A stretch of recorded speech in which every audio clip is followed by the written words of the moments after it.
Não se desespere, Provocações Filosóficas é o livro de Mário Sérgio Cortella, lançamento da editora Vozes. Vamos começar pelo título do livro? Ah, sim. Eu tenho dois outros que começam com não. Tá. Esse livro é meu 18º livro dentro da minha carreira, mas eu tenho dois outros que começam com não.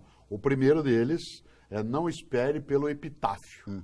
O segundo é Não Nascemos Prontos e agora esse terceiro fecha um ciclo com o Não Se Desespere. Todos eles são provocações filosóficas e o título vem, em grande medida, da ideia de nós recusarmos a percepção de que as coisas são como são, não há outro modo delas serem. E nesse sentido, né, a ideia do livro é nos provocar, essa é uma tarefa também da filosofia, para que a gente seja capaz de não acomodar, não ficar sempre naquela percepção que às vezes parece trágica, né, de que é assim, não há alternativa, ao contrário. Né, desse ponto de vista, são 31 provocações filosóficas que querem mexer conosco.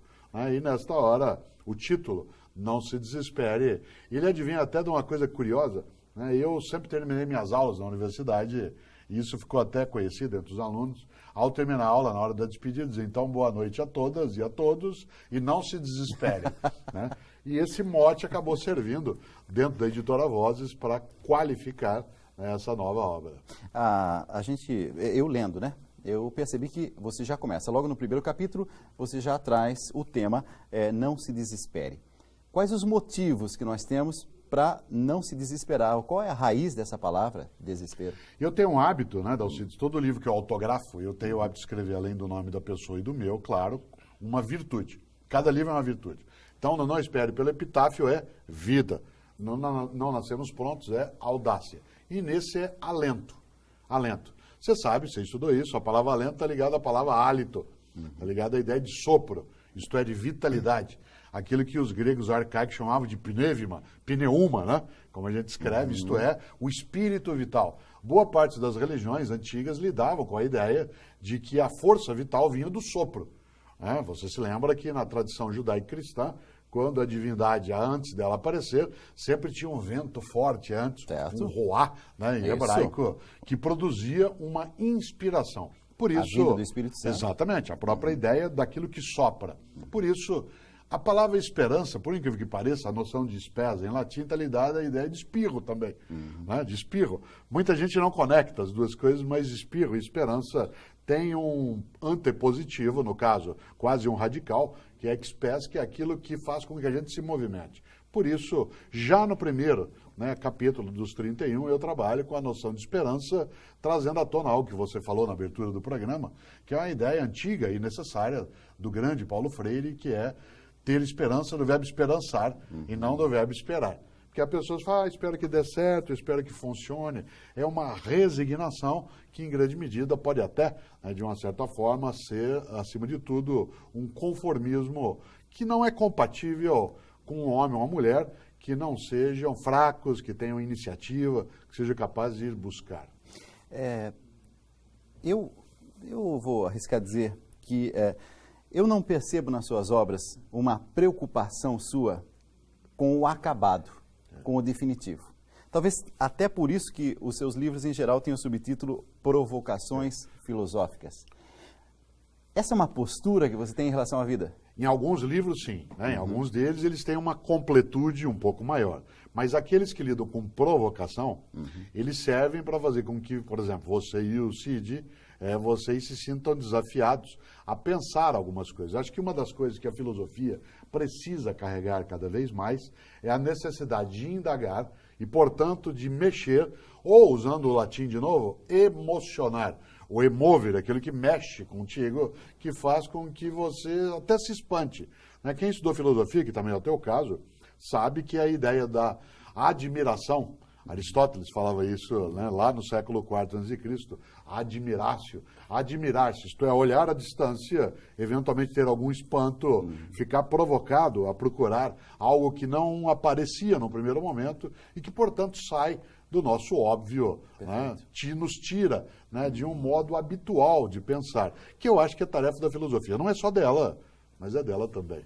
Hoje, de uma maneira em geral, as pessoas estão fugindo, não estão recebendo, melhor dizendo, esse alento? O mundo, como está configurado, ele está mais sufocando do que alentando as pessoas? Nós temos hoje uma coisa muito perigosa, Cid, que é uma vida movida à pressa, não necessariamente movida à velocidade.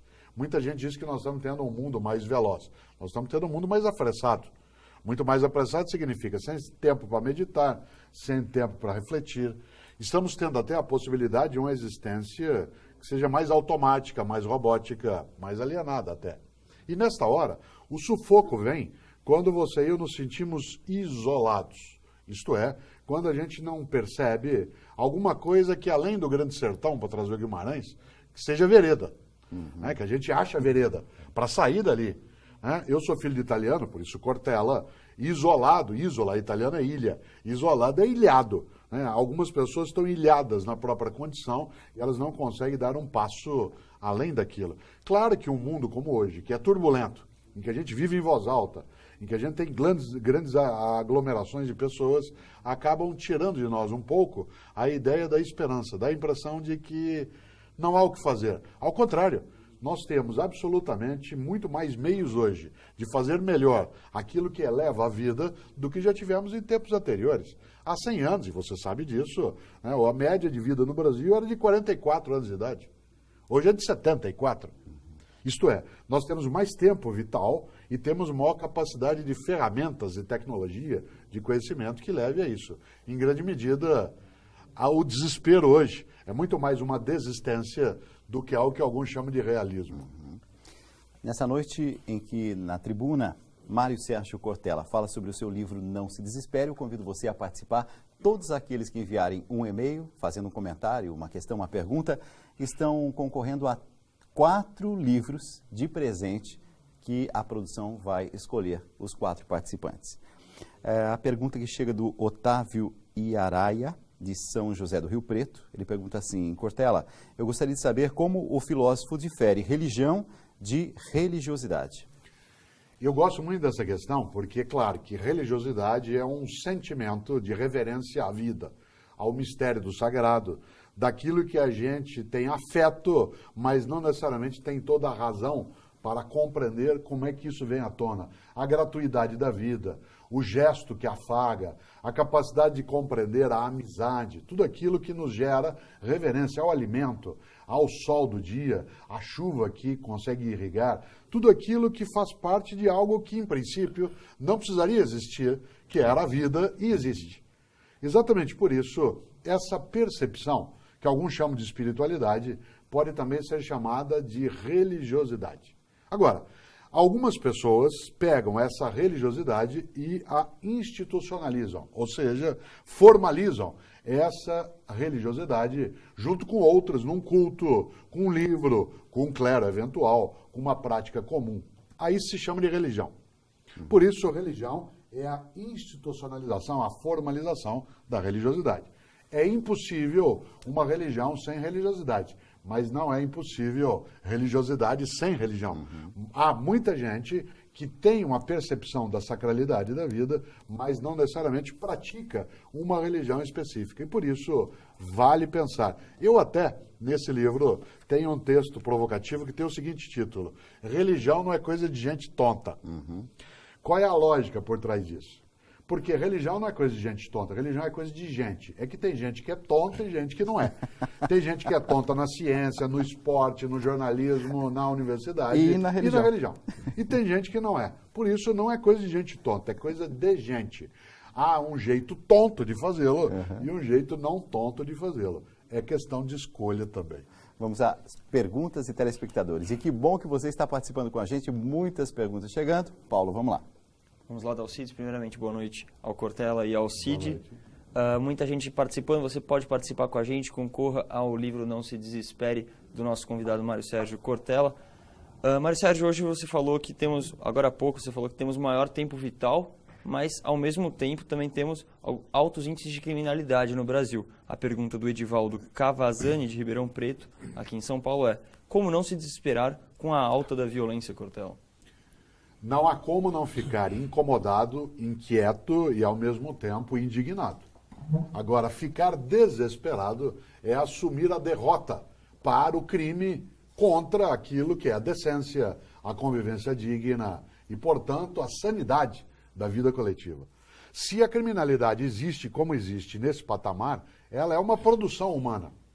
Não foi nenhum deus, nenhuma deusa que veio e colocou desse modo. E se nós somos os autores de uma sociedade que admite esse nível de vitimação no dia a dia, nós podemos ser os autores também do seu contrário.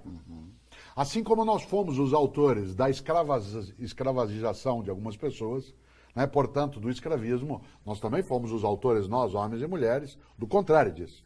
Assim como nós somos os autores do assassinato sem nenhum tipo de julgamento, nós somos os autores de leis que buscam bloquear essa ideia. Portanto, claro que a violência nos deixa indignados, mas ela não pode nos deixar desesperados. Porque se nós os ficarmos, nós teremos perdido duas vezes.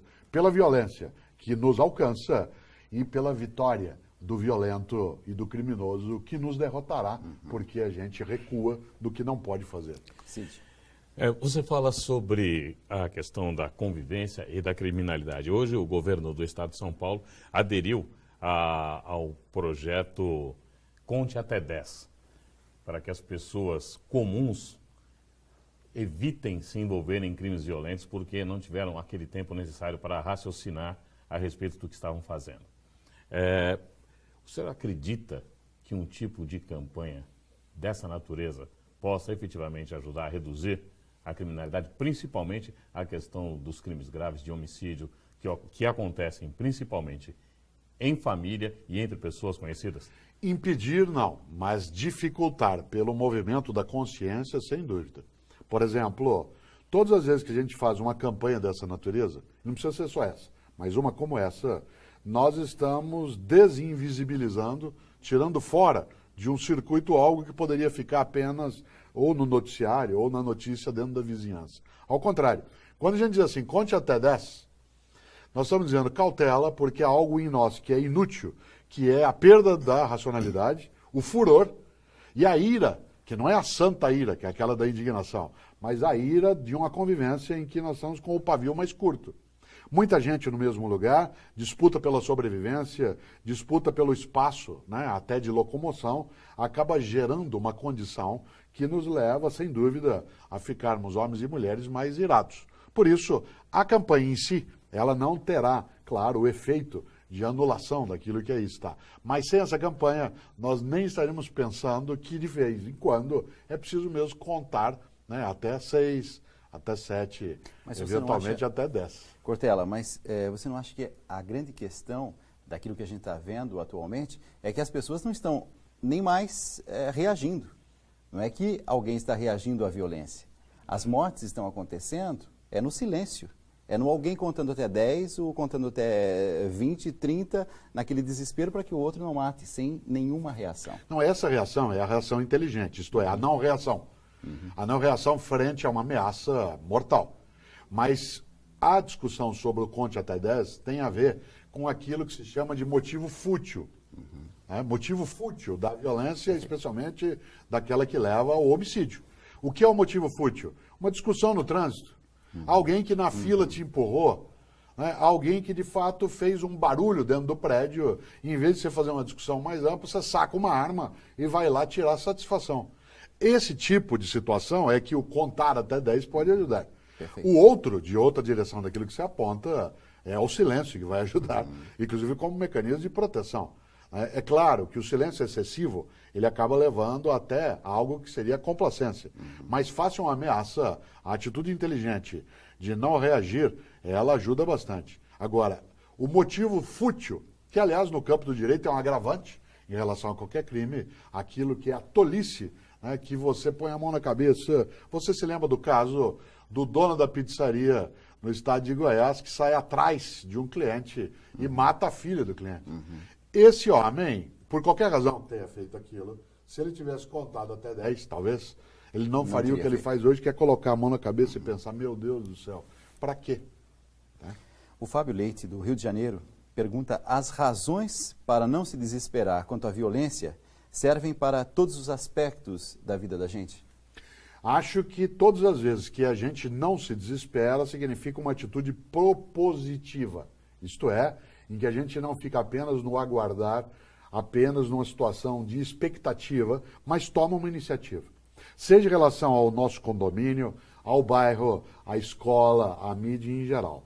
Claro que há muitas formas de violência. Há a violência física, que é mais evidente, e existe a violência simbólica, que é aquela da discriminação, a prática, né, do modo de molestar, a capacidade de humilhar uma outra pessoa. Há muitos modos de violência. Qual é a única alternativa que eu enxergo? É não nos rendermos a essa lógica. Isto é, evitar a frase que eu vou usar agora, que é assim, ó, a vida é assim. Porque essa frase de desalento, aquela que diz assim, foi Deus que quis, primeiro que seria muito estranho, né, que alguém entendido como uma divindade de bondade, que tivesse a capacidade, né, de desejar algo que é negação da bondade. Por outro lado, essa mesma divindade pode sim fazer com que nós tenhamos as nossas escolhas. Vida é escolha também, em grande medida, e nesta hora, escolher a esperança não é escolher o delírio, é escolher a capacidade de enfrentar aquilo que nos deixaria inermes, isto é, desarmados, inclusive de espírito. É preciso, olha que frase estranha, armar o espírito para desarmar a violência. Armar o espírito de quê? De capacidade de iniciativa, de junção com outras pessoas, da percepção da solidariedade. Isto é, lembrando que a palavra solidário não vem de solidão, ela vem de sólido. É aquilo que impede que se esfacele a nossa convivência. Por isso, não se desesperar não é só um desejo, tem que ser uma atitude prática com outras e outros. A gente recebe nessa noite Mário Sérgio Cortella aqui na Tribuna Independente. Não se desespere é o título do novo livro da editora Vozes. A gente vai para um rápido intervalo, a gente já volta já já.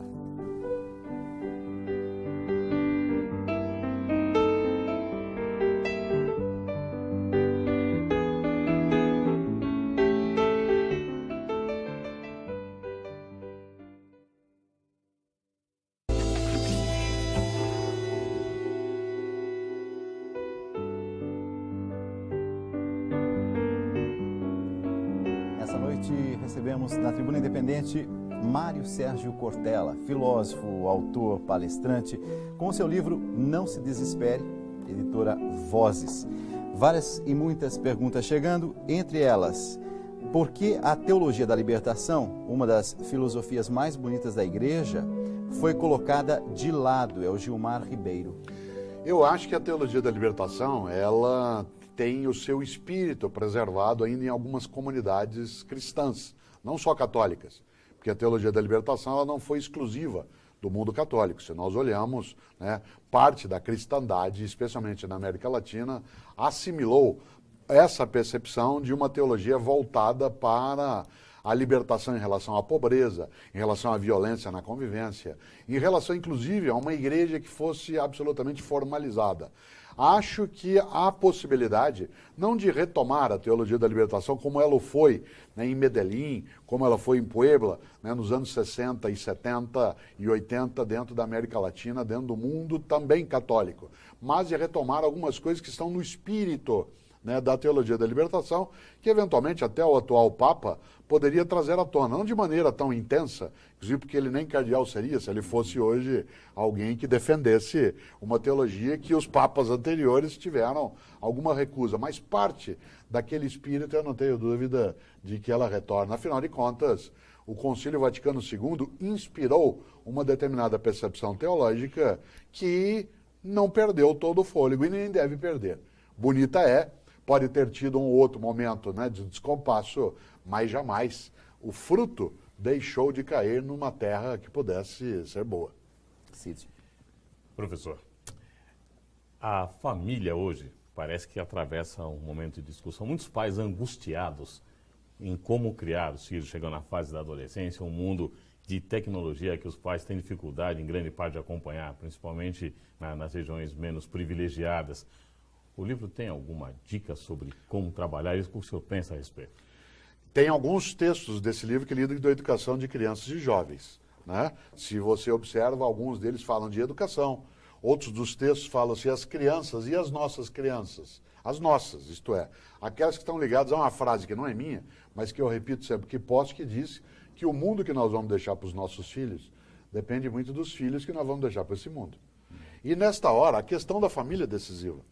Porque a família, ela sempre foi e precisa ser um território de proteção, de autocuidado, de capacidade afetiva. Agora, cidades grandes, a inclemência do dia a dia, as distâncias entre a casa e o local de trabalho acabaram produzindo algumas fissuras, né, na estrutura familiar, que se supôs que a escola daria conta, e não dá.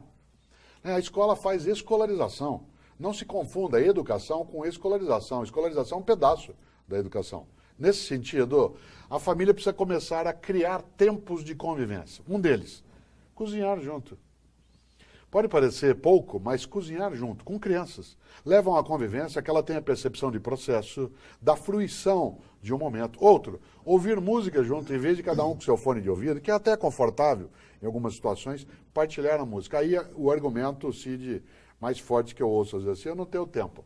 E eu repito sempre a mesma coisa e digo, não até as pessoas se cansarem, mas talvez até que se convençam. Tempo é uma questão de prioridade. Se você diz que não tem tempo para algo, é porque aquilo não é prioridade. Eu dou um exemplo sempre. Aliás, coloco no livro. Você já viu um infartado que sobrevive e não ter tempo? Antes de infartar, falava assim, ande um pouco, todo dia faça sua caminhada, eu não tenho tempo. Infartou. Amanhã, 6 da manhã, está caminhando. Ele mudou o relógio? Não, ele mudou a prioridade. Exatamente. E nesse sentido, família é prioridade. Vamos às perguntas de telespectadores. Quem nos está mandando uma pergunta agora é o José Ricardo de Souza, historiador e professor de Paulista, Pernambuco.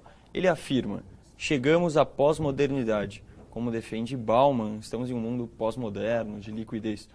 A pergunta dele, para onde estamos indo em meio a mudanças tão radicais em termos de tecnologias, comportamentos e condutas? Há uma questão muito forte nisso, que é um modelo de convivência que é, em grande medida, apoiado numa tecnologia de simultaneidade, de pressa, né, de instantaneidade e de mobilidade.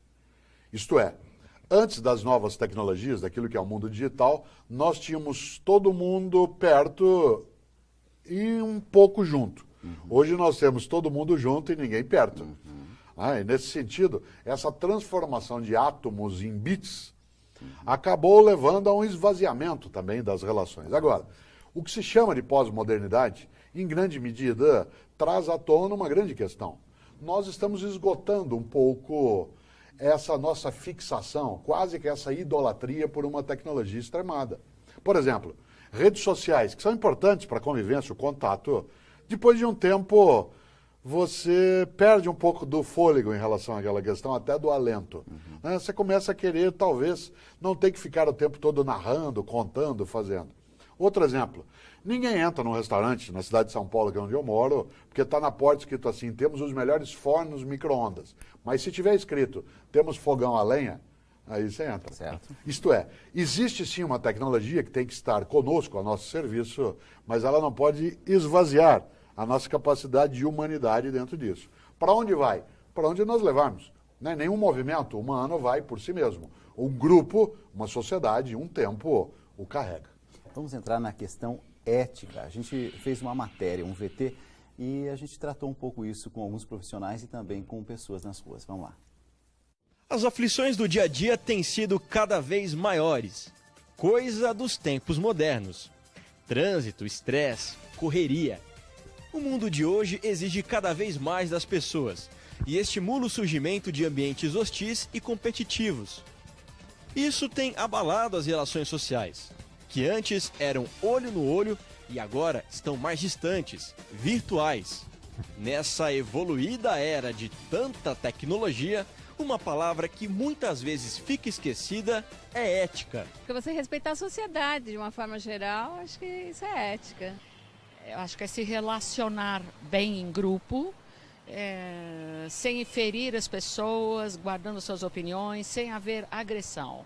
É respeitar o limite alheio e o meu próprio limite, né? Eu não posso adentrar ao seu espaço e vice-versa. Quem é que nunca seguiu em frente quando o semáforo estava no vermelho, mesmo sabendo que é uma atitude errada? Pô, esses dias eu tava atravessando a rua, tava na faixa de pedestre, e aí tinha um carro na faixa de pedestre. Comportamentos como esse são considerados antiéticos e fogem do conjunto de valores e princípios pensados na coletividade.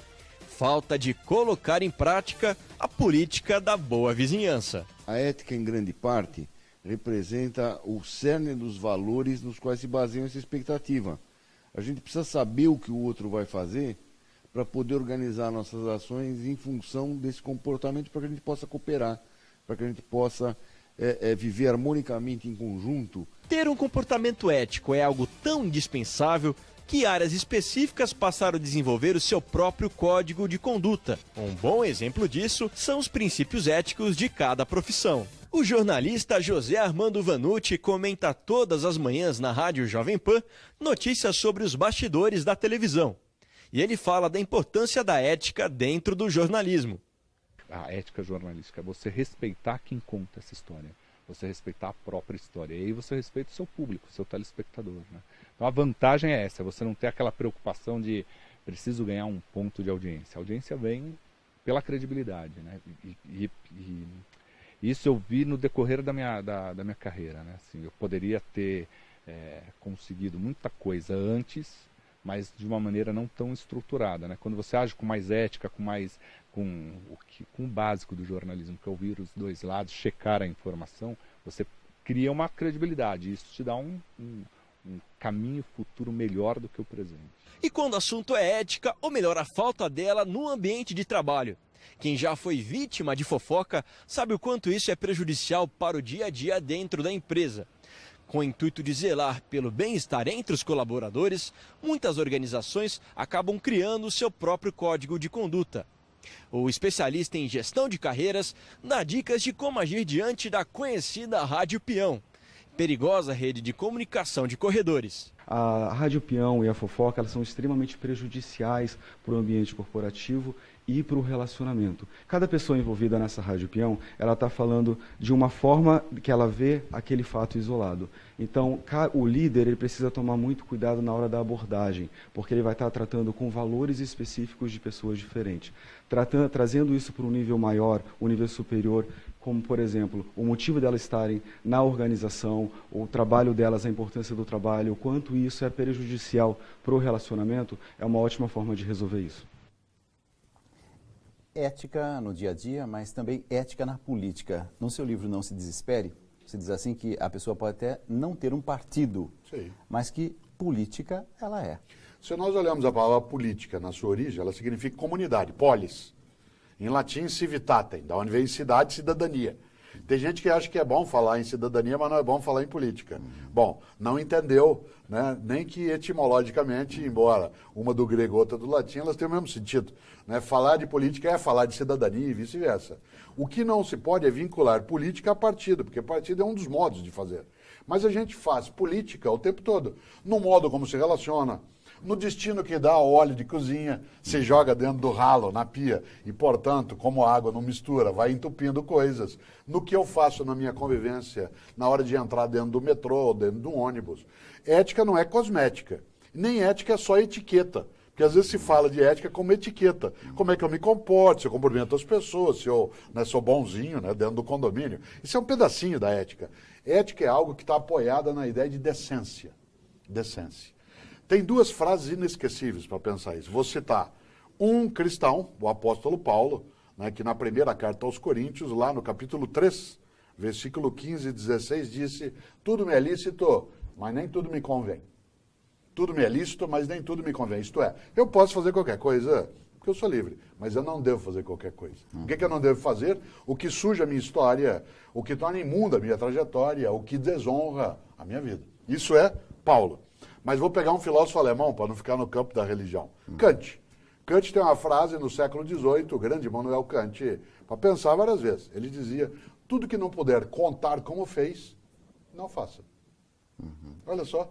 Tudo que não puder contar como fez, prático ao mesmo não tempo, faça. Né? Porque se há razões para não contar, essas são as razões para não fazer. Eu não estou falando de sigilo, estou falando de não ter vergonha. Porque se algo te envergonha, então você não quer que saibam, é porque não deveria ser feito. Ética na política. O presidente do Superior Tribunal, Joaquim Barbosa, do Supremo Tribunal Federal, Joaquim Barbosa, ele citou a fragilidade ideológica dos partidos e foi tido como, foi atacado, porque se disse que ele cruzou uma linha que não deveria. Faltou ética ou ele disse uma verdade que trouxe um incômodo grande demais? Eu vou voltar ao apóstolo Paulo. Tudo me é lícito, mas nem tudo me convém. O cidadão, professor da Universidade Joaquim Barbosa, pode sim se manifestar. Mas há uma questão que é a conveniência. Há situações em que, num país que tem 3 poderes, em que se deseja o equilíbrio, quando um dos chefes de um dos poderes, no caso do judiciário, o ministro Joaquim Barbosa, emite uma opinião sobre a constituição de um outro poder, no caso legislativo, ele está não produzindo uma interferência, mas talvez esteja opinando em algo que ele deveria guardar. Ele não é só Joaquim Barbosa, ele é o presidente do Supremo Tribunal Federal. Então, por mais que a gente até aprecie eventualmente a sinceridade do presidente, há conveniências. Acho que se a presidente Dilma emite um juízo sobre o Supremo Tribunal Federal, né, como presidente do Executivo, haveria uma reação por parte dos ministros. Portanto, não é um problema de proibição, é um problema só de conveniência. Nós vamos fazer a partir de agora um bate-bola rápido pelo número de perguntas que nós temos e pelo pouco tempo que está nos restando. Então vamos lá, eu e Paulo vamos fazer agora.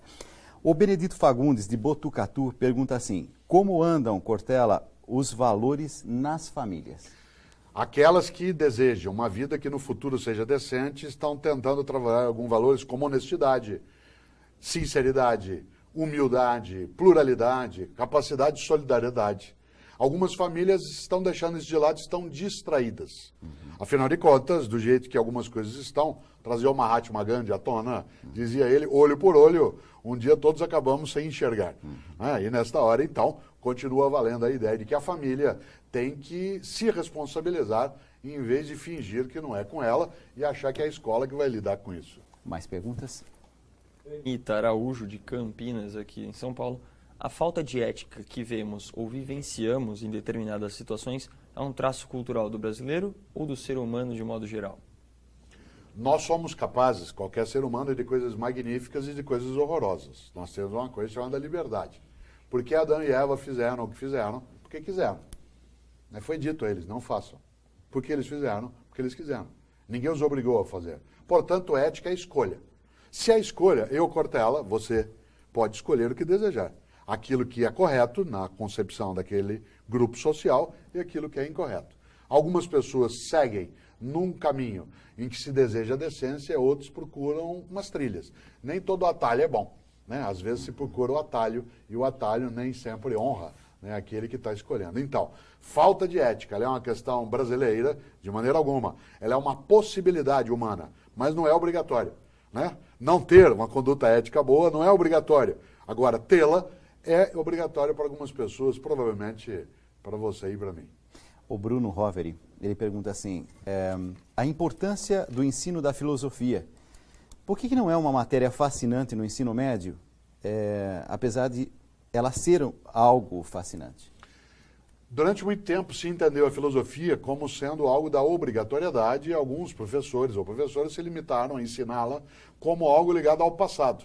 Isto é, faziam do ensino da filosofia pura autópsia, né? Que você pegava cadáveres de pensamento como Aristóteles, Platão, Heráclito, Parmênides, gente que morreu há 2.500 anos, e colocava ali o cadáver ainda sobre a mesa para lidar. Com alguém que tem uma idade em que isso vai ser lidado com 15, 16 anos, é algo que não atrai de fato. O que é que tem que ser feito? Partir do agora e puxar a história para iluminar. Olhar questões desse momento. Qual é o sentido da vida? Existe uma razão para o mal? Será que aquilo que nós fazemos é direito ou é algo que está fora do nosso campo e é dever? Qual é a origem da verdade? Será que ela é um mero consenso ou existe uma fonte? Isso está no dia a dia, né? Esta capacidade de pegar o dia a dia e olhar na história vale para a matemática também, né? A matemática aqui é uma ciência belíssima, porque ela é pura poesia, ela foi ensinada para alguns como suplício, né? Ora, vale ter filosofia? Vale qualquer filosofia? De maneira alguma. O nazismo tinha seus filósofos, as ditaduras têm os seus filósofos, não é qualquer filosofia que serve, não é filosofia em si, é a filosofia quando ela é voltada para a capacidade de provocar, refletir e, mais de tudo, de humanizar a capacidade de vida. A Francisca Ribeiro, de Belém do Pará, pergunta assim, qual que é a opinião do Cortella sobre a redução da maioridade penal? Eu acho que nós estamos numa discussão que pode caminhar para uma melhora daquilo que está hoje no Estatuto da Criança e do Adolescente, mas levando em conta que alguns países têm a maioridade penal aos 21 anos, certo? Como é o caso do Japão. Não é isso que leva o Japão a ter um nível menor de criminalidade por parte dos jovens. É o conjunto de políticas em volta dessa questão, a ausência de impunidade. Acho que a gente não pode perder a ocasião para, debatendo a minoridade ou maioridade, trazer à cena outras coisas. Agora, cautela. Muita gente está propondo abaixar o rio em vez de levantar a ponte. E nós temos que levantar a ponte em vez de abaixar o rio. Porque se agora baixa, o próximo vai passar para 14, depois para 12, depois para 10, porque nós estamos mexendo no sintoma sem lidar com a causa. Tem que mexer no ECA, sem dúvida. É desse jeito, com a minoridade sendo alterada ou a maioridade, a experiência não mostra que é assim. O momento nos leva a querer isso, sim, mas a raiva jamais é boa conselheira. Mais perguntas? A dúvida do Valdir Inácio Halber, de São Miguel do Oeste, Santa Catarina, é: Cortella, de que forma o senhor sente Deus? Uma energia vital, uma vibração, uma capacidade que me encanta pelo mistério. Posso dar vários nomes, posso dar várias origens. Uma das coisas que eu sei porque sinto, é a presença do sagrado na minha existência. Esse sagrado, ele se manifesta no sorriso, na gratuidade da vida, no alimento que me ilumina, na água que eu sinto a força de vitalidade que ela tem. Há pessoas que canalizam esta percepção num Deus específico, numa outra ideia, num conjunto de nomes. Isso, para mim, do ponto de vista da prática, é indiferente. Agora, como sentir? Sinto como vibração intensa de vitalidade, portanto, como um mistério que encanta no tempo. O padre Tenório Santos pergunta, Cortella, comente um pouco sobre a diferença entre angústia e desespero. Pois é, você sabe que Heidegger, grande pensador alemão do século XX, alguém que morreu, né, em 1976 e tem uma trajetória muito longa, ele tem uma análise que eu acho magnífica. Ele dizia que a angústia é um sentimento extremamente positivo porque ele, por ser a sensação do nada, ele te dá a possibilidade plena. Claro que isso é filosofia, mas pense de novo. Quando você está angustiado ou angustiada, você não sabe o que está te provocando isso. Ele é um sentimento sem objeto. Exemplo, quando você está triste tem um motivo, quando você está alegre tem um motivo, quando está com raiva tem um motivo. Agora, angústia, você sente. É dia que você acorda e fala assim, eu não sei, é uma estranheza, tem alguma coisa, a gente faz até um gesto. Um nó na garganta. Me sufocando. Heidegger dizia que a angústia, porque ela é a sensação do nada, te abre todo um horizonte. Agora, o desespero é a ausência de horizonte. O desespero é o inferno. Não é à toa que Dante Alighieri colocou na sua grande obra Comédia, na porta do inferno, deixai fora toda a esperança vós que entrais. Porque o que é o inferno? É a ausência de esperança. Isto é, quando você mais nada consegue acreditar que é possível fazer. Angústia é um sintoma de algo que a gente precisa iluminar, enquanto que desespero é a incapacidade de manter a fertilidade do futuro. A escola tem cumprido o seu papel dentro da atualidade, no papel de formar, não de educar? Em parte, porque a escola não dá mais conta.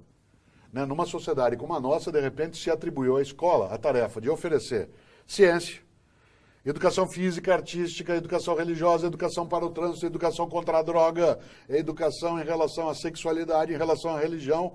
Isso em 4 horas com 35, 40 pessoas na minha frente. Enquanto isso, algumas famílias terceirizam. Já tem personal trainer, já tem personal stylist, agora algumas famílias querem personal father, personal mother. Isto é, entrega para a escola que ela faz. Escola faz escolarização. A responsabilidade sobre a educação dos filhos é da família, de forma primária e de forma secundária, subsidiária do poder público. A escola faz um pedaço disso. E ela compra a ideia de formação? Bom, na totalidade não. Aliás, ela nunca deveria, jamais, ter anunciado que o faria. Uma escola que diz fazemos formação integral está sendo dissimulada. A formação de uma pessoa vem do conjunto, a começar da família. A escola é um pedaço. Responsabilizar a escola por essa questão é, como a gente diz no interior, atirar na perdiz e acertar o cachorro. Né? O Fernando Fontoura Barbosa, de Santa Maria, no Rio Grande do Sul, ele pergunta como é que ele pode sair do estresse da vida moderna. De que forma ele vai superar esse desespero no qual ele vive. Há uma diferença entre cansaço e estresse. Cansaço resulta de um esforço intenso, estresse resulta de um esforço sem sentido. Trabalhar muito cansa, mas não precisa estressar. Cozinhar o dia inteiro cansa, mas não precisa estressar. Passar agora no inverno em Santa Maria horas, uma senhora fazendo, ou um senhor fazendo crochê ou tricô, né, cansa, mas não precisa estressar. O que é que estressa? Aquilo que eu não vejo a razão de eu estar fazendo. Eu costumo às vezes dar uma dica para saber se você está cansado ou estressado. Exemplo, amanhã, 6 da manhã, teu despertador toca. Você quer dormir mais um pouco? Só cansaço. Você quer não levantar? Isso é estresse. Né? Isto é, como é que você cura cansaço? Descansando. Como é que você cura estresse? Mudando de objetivo. O estresse é o esforço que você não enxerga para que está fazendo. Se você e eu, na vida moderna, ficamos estressados, em grande medida, esse estresse advém de eu estar fazendo algo que eu não entendo qual é a razão daquilo que faço. Eu tenho que mudar a razão, porque aí eu vou mudar o que eu faço. Perguntas de telespectadores. Agora a pergunta nos chega de Uberlândia, Minas Gerais, é do Franco Cristiano Alves. Ele pergunta, mas, Cortella, e quando a vida que a pessoa tira é a própria vida? Por que alguém chega ao ponto de cometer suicídio? E como evitar este suicídio? Há vários estudos sobre essa área. O principal autor a tratar dessa temática foi Émile Durkheim, que tem uma obra dentro da sociologia francesa do final do século XIX chamada O Suicídio. E ele lá chega a um conceito para estudar essa questão, quer dizer que uma pessoa que tira a própria vida é aquela que perdeu os seus laços sociais. Entrou num processo de ausência, de convivência. Em alguma medida, é impossível evitar na totalidade que alguém seja capaz de fazê-lo. Nós somos livres, inclusive, para isso. Agora, é preciso lembrar que se eu estou no campo da teologia, o suicídio, em tese, ele é o tipo do pecado considerado de uma gravidade mortal. Alguns até na teologia já disseram no tempo, dentro do cristianismo, que o suicídio ele é imperdoável, que só a divindade é capaz de fazê-lo. Aliás, do ponto de vista da regra canônica, um suicida no judaísmo, no cristianismo, não pode ser sepultado em campo santo, ele tem que ser colocado à parte. Como evitar que alguém o faça? Provavelmente nunca não conseguiremos evitar na totalidade, mas é possível prestar atenção. Porque uma pessoa só perde a esperança quando ela não tem um dedo para encostar. O quadro mais belo para mim de Michelangelo é quando Adão e Deus, no teto da Capela Sistina, estão procurando se aproximar. De maneira a que você e eu não fiquemos desesperados. Aliás, essa é a mais bela cena do filme ET. Quando ele encontra. Porque o que é o grande sertão? É a vida. O que é a vereda? É o outro quando você encosta o dedo. E nesse sentido, aquilo de Michelangelo é uma obra do século XVII. É algo inacreditável. Aliás, século XVI, desculpe, é inacreditável a força de aproximação. Você fala no seu livro sobre felicidade.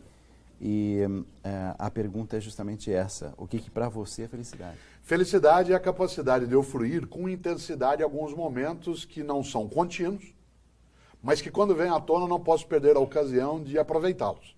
A felicidade não é um estado contínuo. Se assim fosse, aliás, nem a perceberíamos. Por quê? Porque, em grande medida, aquilo que nos alegra é aquilo que a gente tem também como resultado de uma carência. Por exemplo, eu às vezes gosto de tomar algum momento uma taça de vinho. Eu só tenho prazer em fazê-lo porque eu não o faço o tempo todo. O alcoólatra não tem prazer na bebida, ele tem dependência. A carência produz em nós a necessidade de fruir, aproveitar algo. Um gole de água, que é o que eu vou fazer agora, ele é extremamente agradável, porque agora eu estou com sede. Tomar 6 ou 7 desses para fazer um ultrassom de vias urinárias é extremamente desagradável. Portanto, não é a água em si, é a circunstância que se coloca. O que a felicidade tem a ver com isso?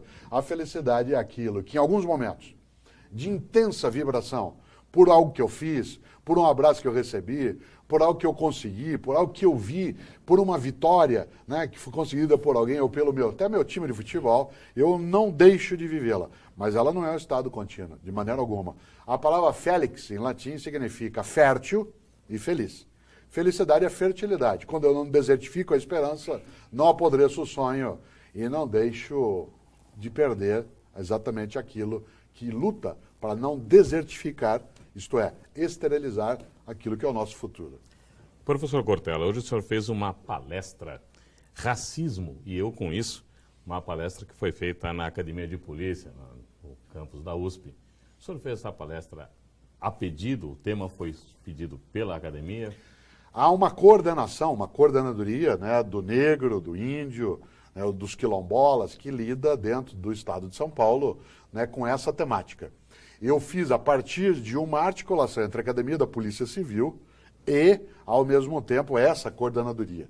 E ao fazê-lo, ligado à Secretaria de Estado da Justiça e também no campo de direitos humanos, ela aconteceu não na academia, mas a pedido da academia, porque ela foi transmitida, né, para alguns polos da Polícia Civil no estado de São Paulo, para discutir uma questão central. O quanto que a gente não deve supor que nós não temos o racismo entre nós. Porque fingir que algo não existe é um melhor modo de não resolver aquela questão. E como eu dizia hoje até nessa palestra, a melhor maneira de enfrentar um fantasma é acender a luz. E é preciso discutir. Nós não podemos fingir que nós não temos o racismo entre nós. O racismo não é só entre brancos e não brancos. Ele acontece no nosso país com maior densidade entre brancos e não brancos, porque a nossa história foi construída desse modo. Mas em outros países, em outros tempos, ele já foi de outra maneira. De qualquer maneira, o racismo ele é uma forma de tolice. Primeiro que a ciência não aceita mais a ideia de raça, né, trabalha com a noção de etnia. Em segundo lugar, o racismo é o quê? A suposição de que algumas pessoas são inferiores em dignidade, em capacidade, em possibilidade. E essa percepção afeta o trabalho da polícia? Muito, porque em grande medida nós temos de nos formar, aqueles que somos policiais e que não somos, para que o nosso nosso preconceito, não nos induza a um equívoco, especialmente no trabalho policial, em relação à investigação, em relação à abordagem, em relação ao tipo de modo de relacionamento que se fará. E a nossa polícia, a palavra política e a palavra polícia estão conectadas. É aquilo que lida com a comunidade, é a polis. Ela precisa também se preparar para isso. Ainda bem que não se esquece, seja na militar, seja na civil. O Mário Rubens, ele pergunta assim: há um paradoxo entre atos bestiais dos marginais e a proteção advinda dos direitos humanos a essas pessoas na persecução criminal estatal. Criminosos bárbaros têm direito absoluto a essa proteção contra ações mais duras do Estado? Não deveriam ter. Aliás, a legislação brasileira, enquanto legislação, ela tem uma rigorosidade na lei que ultrapassa de vários países. A questão é que nós temos um sistema judicial que caminhou em passos menos velozes do que outras estruturas no nosso dia a dia. E há, de maneira geral, no nosso país, um número de pessoas que estão hoje nas penitenciárias, nas prisões, sem que haja um término do processo, usando uma linguagem judicial que não é a minha, que não tenha transitado em julgado, isto é, não terminou aquilo tudo, e que acaba ocupando a autoridade policial também com uma série de modos de caminho que levam a uma certa perda de tempo. Culpar a discussão sobre direitos humanos em relação a isso é não olhar, né, qual é o foco central da questão.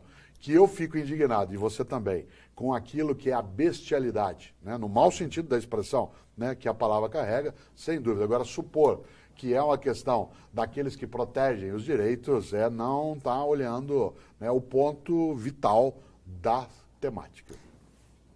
Não dá mais tempo da gente perguntar. Eu vou para a última questão e respondido em 2 ou 3 palavras. Professor, comente o desespero das pessoas que acharam que iriam perder o Bolsa Família. Marilena, de Niterói, Rio de Janeiro. Bom, aí uma coisa que a psicologia chama de histeria. Né? O que é histeria? É uma conduta, uma histeria de massa em que, de repente, corre uma notícia e quando você está agrupado e te leva a perder algo, você entra num estado de pânico. Pânico. E é claro que é compreensível que algumas pessoas que encontram no Bolsa Família aquilo que é a sua possibilidade de maior sustento tenham entrado nessa condição. Quem ajudou a propagar e quem até foi a fonte dessa situação é, de fato, irresponsável, em grande medida leviano, e se for uma autoridade pública, acima de tudo, né, praticou aquilo que é a patifaria dentro da ação da vida pública. Nessa noite nós recebemos Mário Sérgio Cortella aqui na Tribuna Independente com o seu livro Não Se Desespere, de editora Vozes. Cortella, muito obrigado pela sua presença. Muito obrigado. Fico feliz, gosto demais desse diálogo e acho que a gente, quando consegue trazer um pouco da filosofia nesta reflexão, ela nos ajuda a pensar, né, com maior clareza aquilo que a gente pode e não pode fazer é aquilo que a gente deve e não deve fazer.